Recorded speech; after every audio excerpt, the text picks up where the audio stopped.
hindi siya nagkulang. Example, yung makita ko yung ano na pag nag-faith nag-pledge ka na, nakita ko na pag nag-promise ka at nagbigay ka, hindi ka kulangan sa'yo, kundi more blessing pa darating sa buhay. It's a very good opportunity to share with you about this seminar. What impressed me most is that I realized that kung ano yung itsura ng pastor mo, that is the level of your diligence to your pastor. Because the pastor is representative of your church, of every member. So if a pastor is presentable, then your diligence and the way of how you take care of him is presentable. So we must, if you will empower your pastor, if you will equip him, then you will also be equipped. So yun, congratulations sa isang natapos na seminar. We're very thankful kasi na-open up kami sa much deeper way of giving.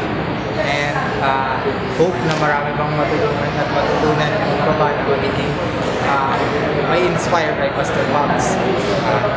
Ayun, sa church namin, labis kami papasalamat sa Fort Church sa seminar na to. Although alam namin yung way na to ay yung giving and sowing, pero hindi namin siya practice kasi siguro meron talagang unbreakable pa ng mga gawain or activities na hindi namin. Pero ngayon na-enlighten kami na open up. So salamat sa ginamit ng word kay Pastor Pops.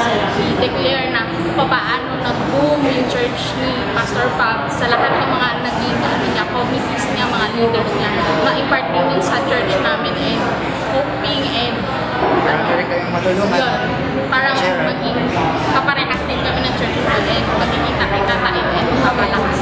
Salamat po. Isang napakalaking blessing po ito pagdating po namin dito sa Breaking the Familiar Conference dahil talagang maraming nabago, talagang ni-refresh ng Panginoon yung mindset tsaka yung puso ko po at alam ko ng lahat ng mga kapatid ko po sa pamilya. Kung dati akala po namin talagang naglilingkod na po kami na talagang all out, kumbaga ini-stretch pa po ng Panginoon yung puso namin. Hindi lang dun sa, especially sa mga lost souls, pero wag din po talaga natin makalimutan yung ating mga leaders, yung ating mga pastors, yung ating mga co-workers na nagpapagal po para sa pag-advance ng kingdom. And yung breakthrough na piniprepare ng Lord is nandyan lang talaga, not just for our finances, not just in our relationships, but most especially sa pag-advance po talaga ng kingdom. And talagang nakaka-bless yung mga taong ginamit.